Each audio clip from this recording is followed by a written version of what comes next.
प्रकृति की गोद में जीवन जिसने है बिताई, उसने आदिवासी की जात है पाई। तीर धनुष है जिसके शस्त्र, धोती कुर्ता है जिसके वस्त्र। जिसकी अपनी एक संस्कृति है, जिसकी अपनी एक संस्कृति है, जिसकी अपनी एक भाषा है, जिसकी अपनी एक भाषा है,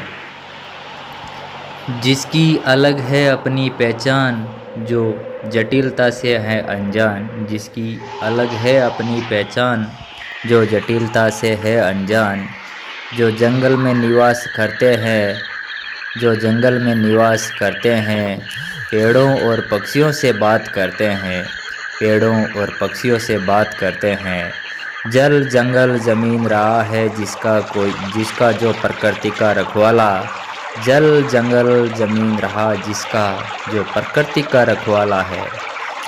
जिसे गर्व है खुद पर वो एक आदिवासी है। जिसे गर्व है खुद पर वो एक आदिवासी है। जिसे गर्व है खुद पर वो एक आदिवासी है।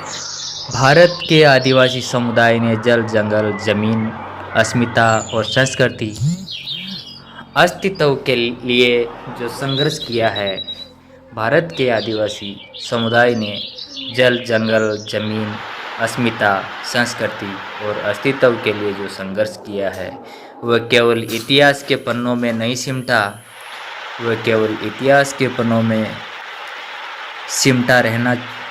नहीं सिमटा रहना चाहिए, केवल इतिहास के पन्नों में नहीं सिमटा रहना चाहिए, बल्कि वह वर्तमान और भविष्य के मार्गदर्शन का स्रोता बनना चाहिए। वर्तमान और भविष्य के मार्गदर्शन का स्रोता बनना चाहिए।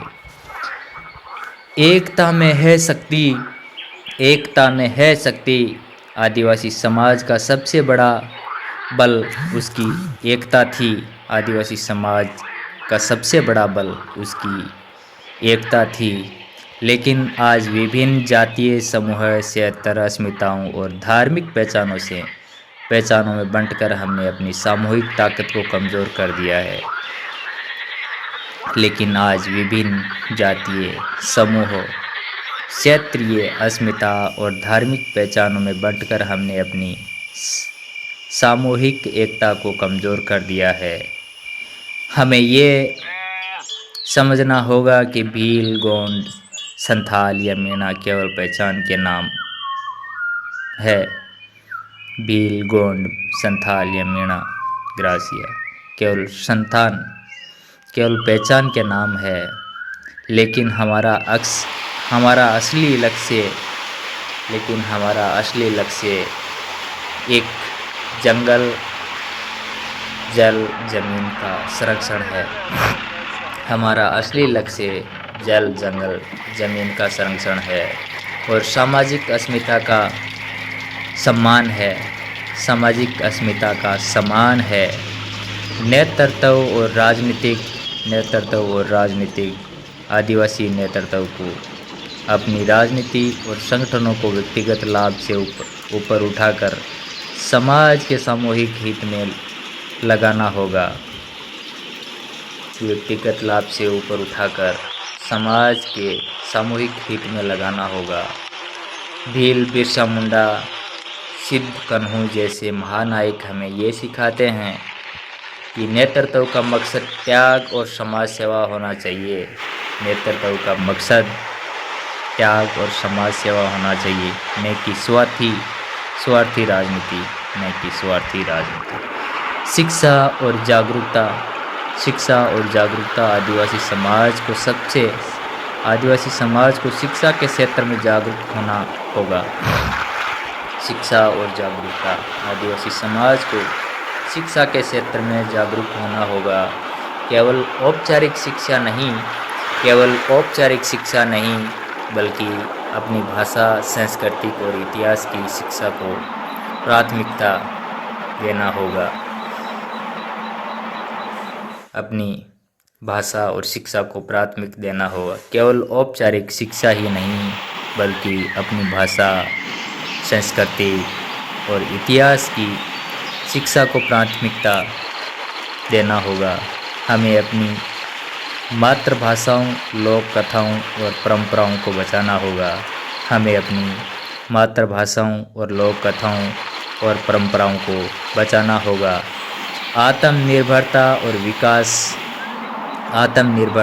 विकास सरकार की योजना पर निर्भर रहने के बजाय हमें आदिवासी समुदायों के भीतर आर्थिक आत्मनिर्भरता के मॉडल तैयार करने होंगे। हमें आदिवासी समुदायों के भीतर आर्थिक आत्मनिर्भरता के मॉडल तैयार करने होंगे, जैसे कृषि, वनोपज, कुटीर उद्योग और पर्यटन को बढ़ावा देकर आर्थिक स्वतंत्रता पाई जा सकती है। जैसे कृषि, वनोपज, कुटीर उद्योग एवं पर्यटन को बढ़ावा देकर आर्थिक स्वतंत्रता पाई जा सकती है।